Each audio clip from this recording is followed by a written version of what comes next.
Hello, and welcome to my YouTube channel, Reading Little Blue Books out loud while stoned.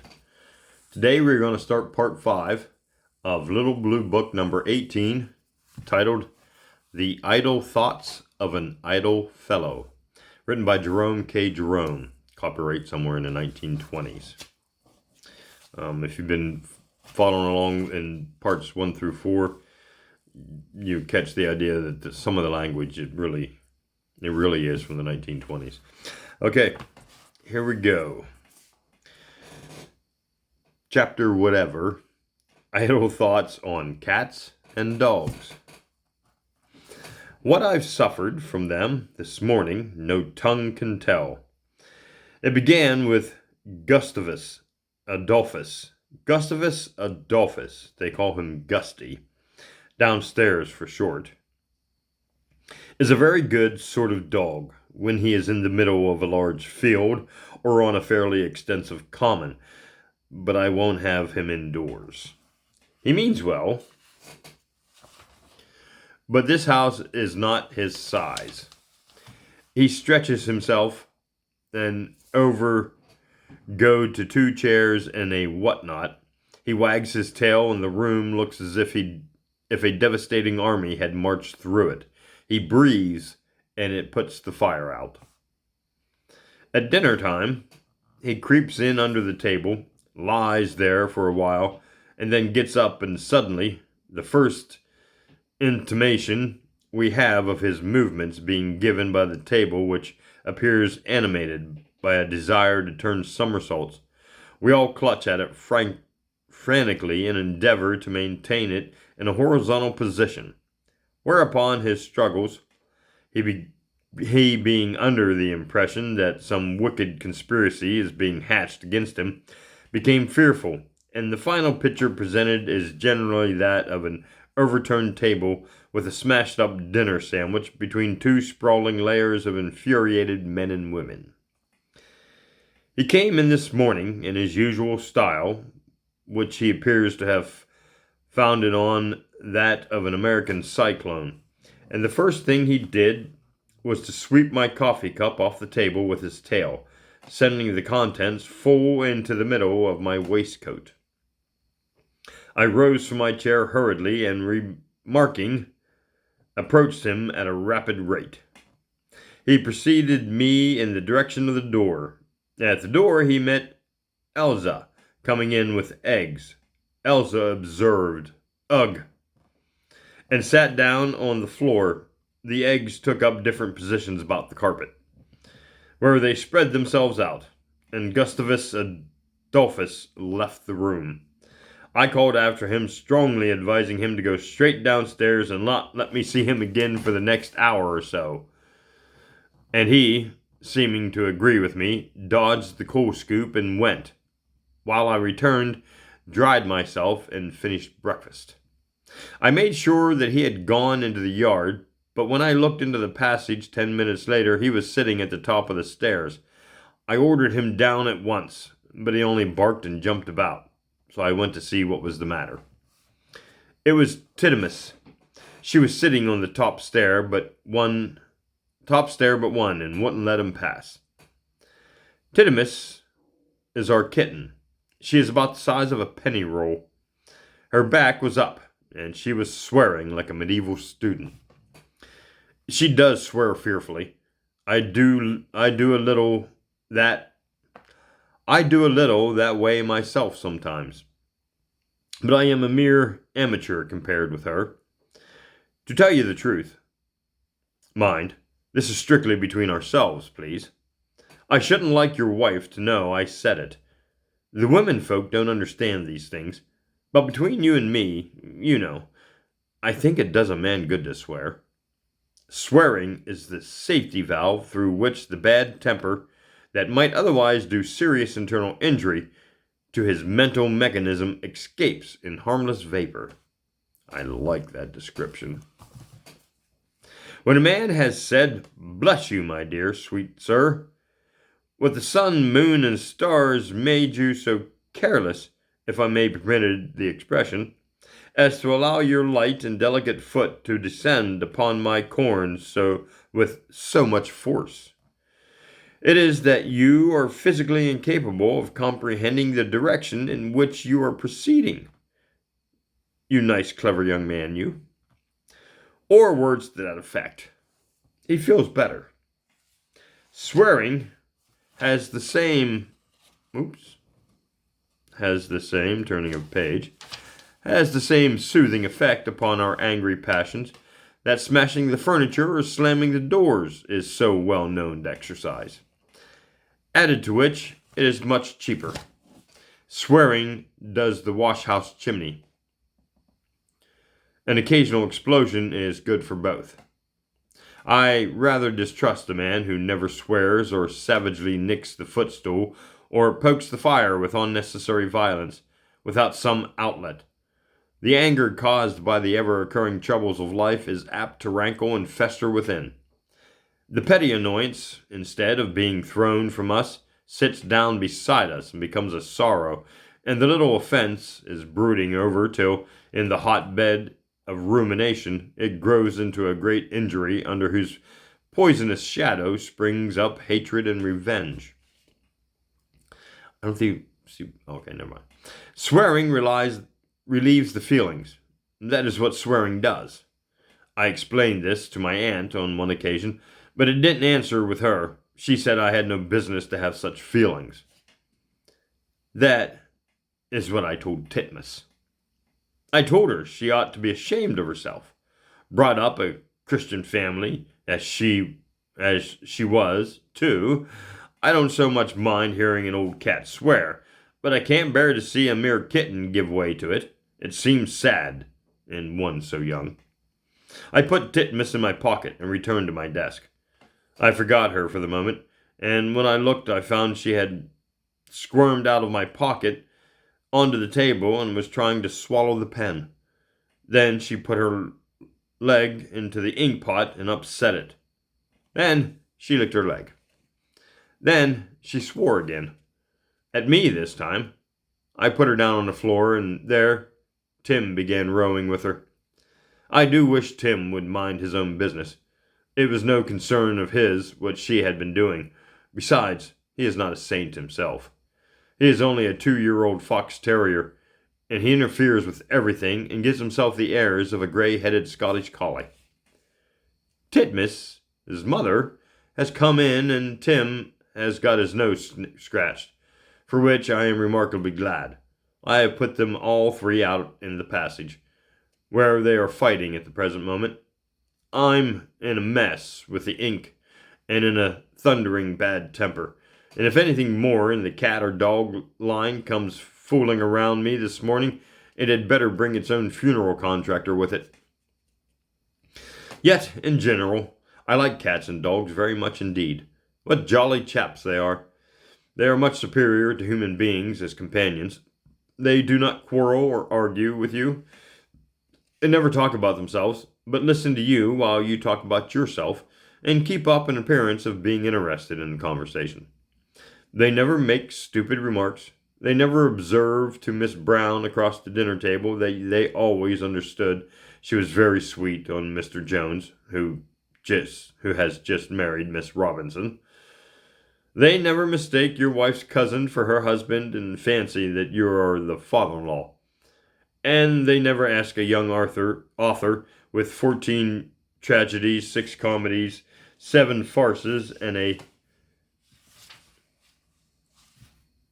couple of burlesques in his desk why he doesn't write a play. They never say unkind things. They never tell us of our faults merely for our own good. They do not, at inconvenient moments, mildly remind us of our past follies and mistakes. They do not say, "Oh, yes, a lot of use you are, if you are ever really wanted." Sarcastic like. They never inform us, like our inamatrix, sometimes do, that we are not nearly so nice as we used to be. We are always the same to them. They are always glad to see us. They are with us in all our humors. They are merry when we are glad, sober when we feel solemn, and sad when we are sorrowful. Hello! Happy and what a lark! Right you are, I'm your man. Here I am, frisked round you, leaping, barking, pirouetting, ready for any amount of fun and mischief. Look at my eyes, if you doubt me. What shall it be? A romp in the drawing room, and never mind the furniture, or a scampering in the fresh, cold air? A scud across the fields and down the hill. And won't we let old Gaffer Goggles Geese know what time of day it is, neither? Whoop! Come along. Or you'd like to be quiet and think. Very well. Pussy can sit on the arm of the chair and purr, and Montmorency or curl himself up on the rug and blink at the fire, yet keeping one eye on you, and while in case you are seized with any sudden desire in the direction of rats, and when we bury our face in our hands and wish we had never been born, they don't sit up very straight and observe that we have brought it all upon ourselves. They don't even hope it will be a warning to us. But they come up softly and shove their heads against us. If it is a cat, she stands at your shoulder, rumples your hair, and says, "Lor, I am sorry for you, old man," as plain as words can speak. And if it is a dog, he looks up at you with his big true eyes and says with them, "Well, you've always got me, you know." We'll go through the world together and always stand by each other, won't we? He is very imprudent, a dog is. He never makes it his business to inquire whether you are in the right or in the wrong, never bothers as to whether you are going up or down upon life's ladder, never asks whether you are rich or poor, silly or wise, sinner or saint. You are his pal. That is fair enough for him. And come luck or misfortune, good repute or bad, honor or shame, he is going to stick to you, to comfort you, guard you, and give his life for you if need be. Foolish, brainless, soulless dog. Old staunch friend, with your deep, clear eyes and bright, quick glances that take in all one has to say before one has time to speak it. Do you know you are only an animal and have no mind? Do you know that the dull-eyed, gin-sodden lout leaning against the post out there is immeasurably more intellectually superior? Do you know that every little-minded, selfish scoundrel who lives by cheating and tricking, who never did a gentle deed or said a kind word, who never had a thought that was not mean and low, or a desire that was not base, whose every action is a fraud, whose every utterance is a lie? Do you know that these crawling sulks, and there are millions of them in the world, do you know they are all as much superior to you as the sun is superior to rushlight, your honorable, brave-hearted, unselfish brute? They are men, you know, and men are the greatest and noblest and wisest and best beings in the whole vast eternal universe. Any man will tell you that.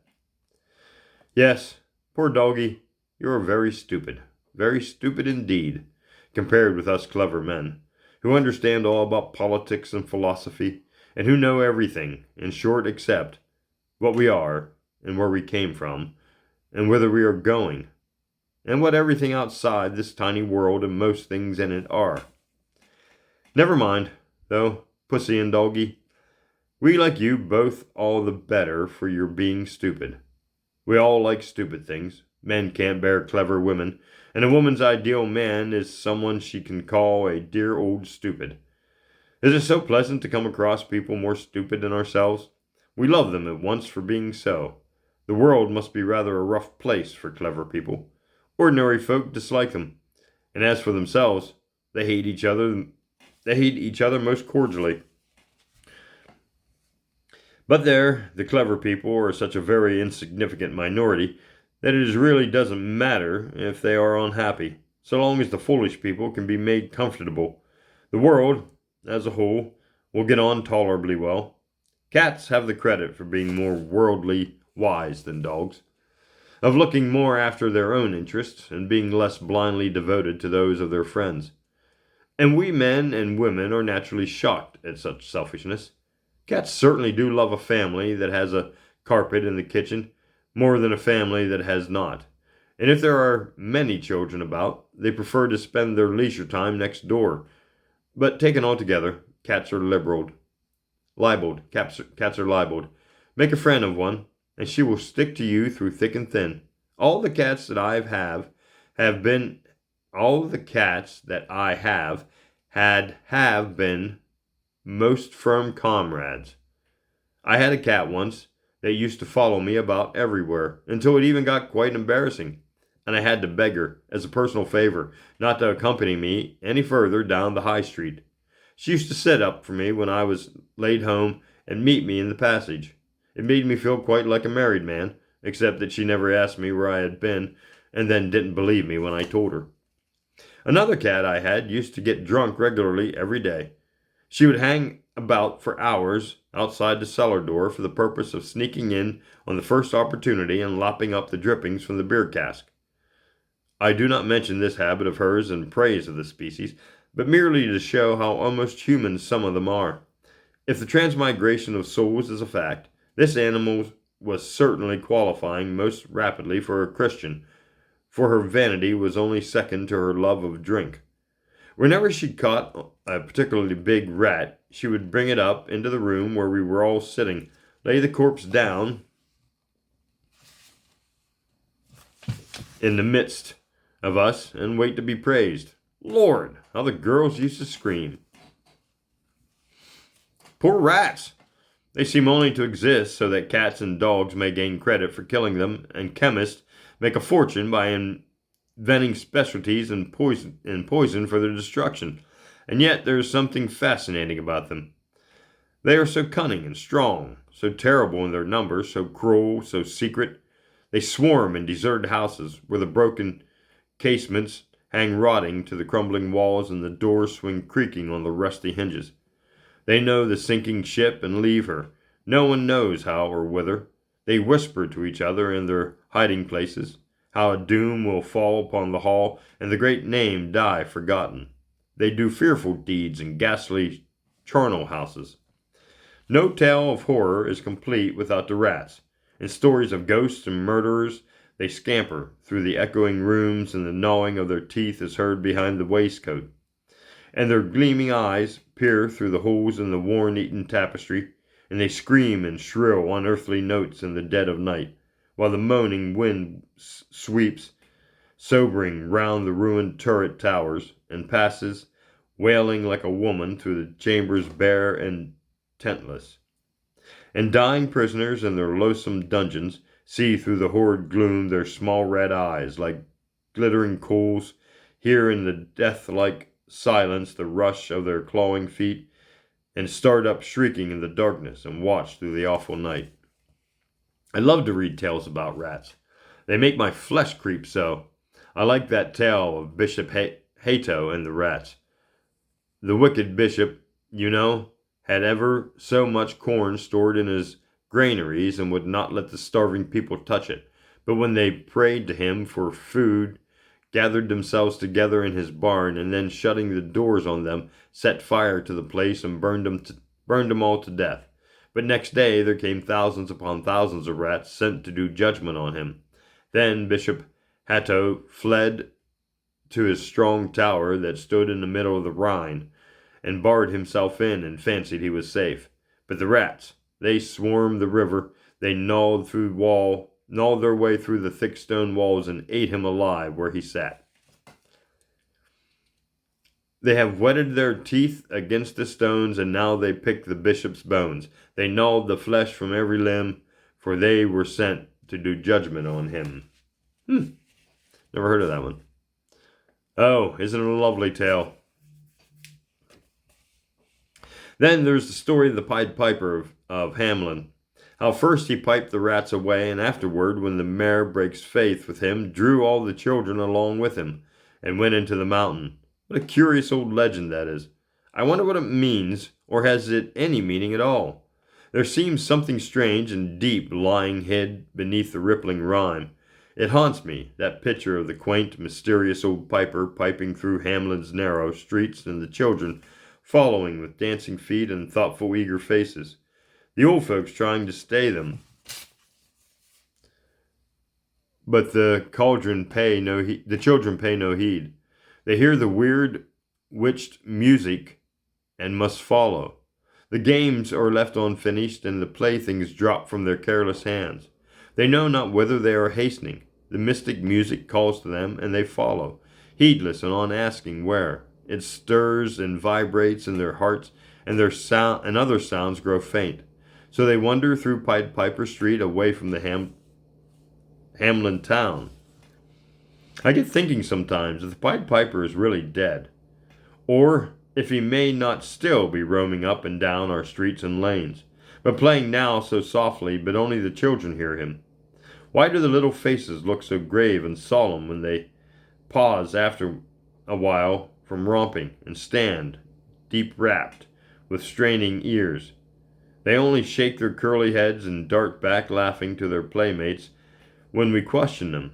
But I fancy myself they have been listening to the magic music of the old Pied Piper, and perhaps with those bright eyes of theirs have even seen his odd, fantastic figure gliding unnoticed through the whirl and the throng. Even we grown-up children hear his piping now and then, but the yearning notes are very far away, and the noisy, blustering world is always bellowing so loud it drowns the dreamlike melody. One day, the street sad strains will sound out full and clear, and then we too shall, like the little children, throw our playthings all aside and follow. The loving hands will be stretched out to stay us, and the voices we have learned to listen for will cry for us to stop. But we shall push the bound arms gently back and pass out through the sorrowing house and through the open door. For the wild, strange music will be ringing in our hearts, and we shall know the meaning of its song by then. I wish people could love animals without getting maudlin over them, as so many do. Women are the most hardened offenders in such respects, but even our intellectual sex often degrade pets into nuances by absurd idolatry. Well, that's a strange sentence. There are the gushing young ladies who have read David Copperfield, have thereupon sought out a small long-haired dog of nondescript breed, possessed of an irrational habit of criticizing a man's trousers and of finally commenting upon the same by a sniff, indicative of contempt and disgust.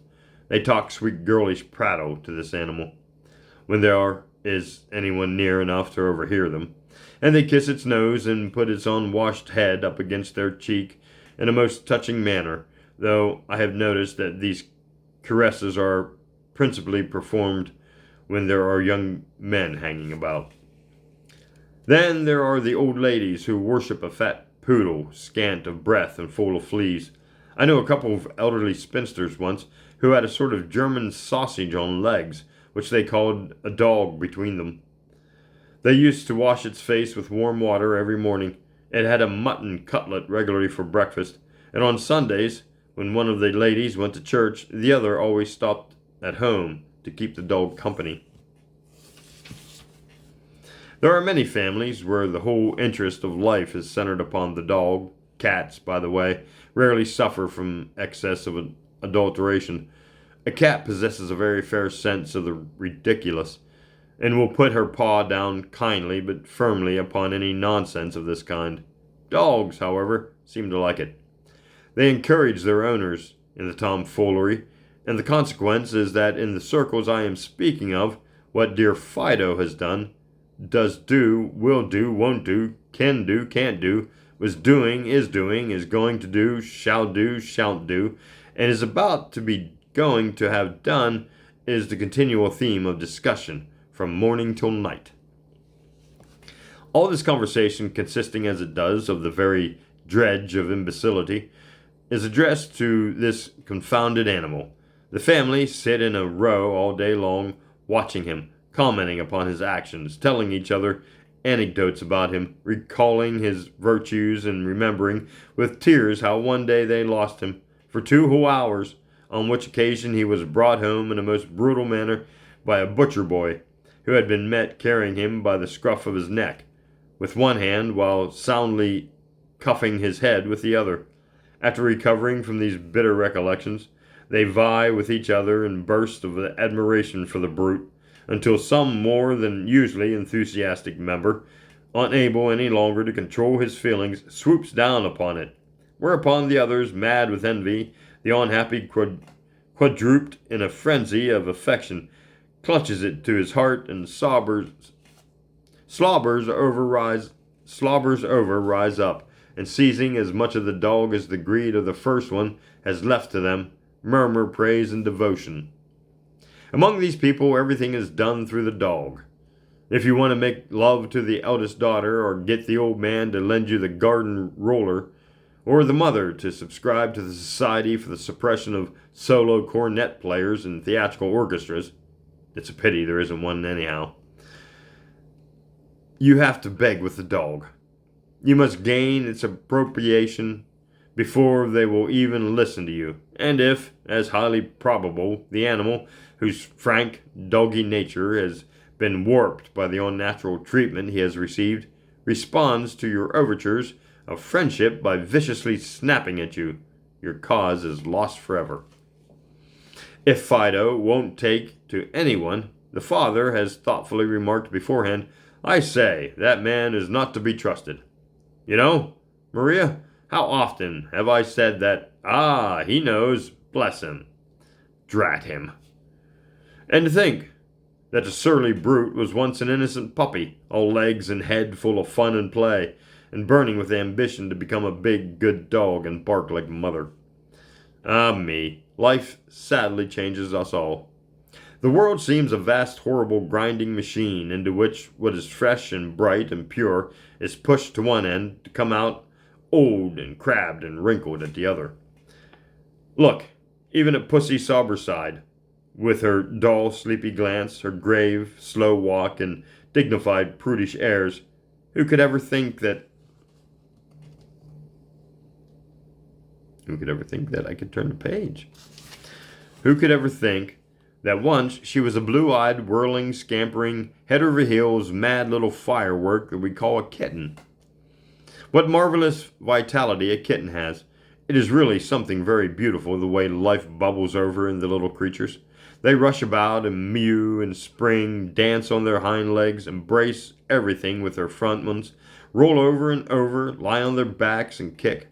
They don't know what to do with themselves. They are so full of life. Can you remember, reader, when you and I felt something of the same sort of thing? Can you remember those glorious days of fresh young manhood? How, when coming home along the moonlit road, we felt too full of life for sober walking, and had to spring and skip, and wave our arms and shout till belated farmers' wives thought, and with good reason too, that we were mad and kept close to the hedge, while we stood and laughed aloud to see them scuffle off so fast, and made their blood run cold with a wild parting whoop, and the tears came, we know not why. Oh, that magnificent younger life. Jeez, what a weirdo. That crowned us kings of the earth, that rushed through every tingling vein till we seemed to walk on air, that thrilled through our throbbing brains and told us to go forth and conquer the whole world, that welled up in our young hearts till we longed to stretch out our arms and gather all the toiling men and women and the little children to our breast and love them all. Really? They were grand days, those deep, full days when our coming life, like an unseen organ, pealed strange. Okay. Yearnful music in our ears, and our young blood cried out like a war horse for the battle. Our pulse beats slow and steady now, and our old joints are rheumatic, and we love our easy chair and pipe and sneer at boys' enthusiasm. But oh, for one brief moment of the godlike life again. Boy, that thing rambled. It was supposed to be about cats and dogs, and it rambled all over everything. And that's where we're going to stop right there. So this is the end of part 5. And it looks like we're going to have a part 6. Maybe even part 7. But this is the end of part 5 of Little Blue Book number 18. The Idle Thoughts of an Idle Fellow. Written by Jerome K. Jerome. And thanks for listening. We'll see you in part 6.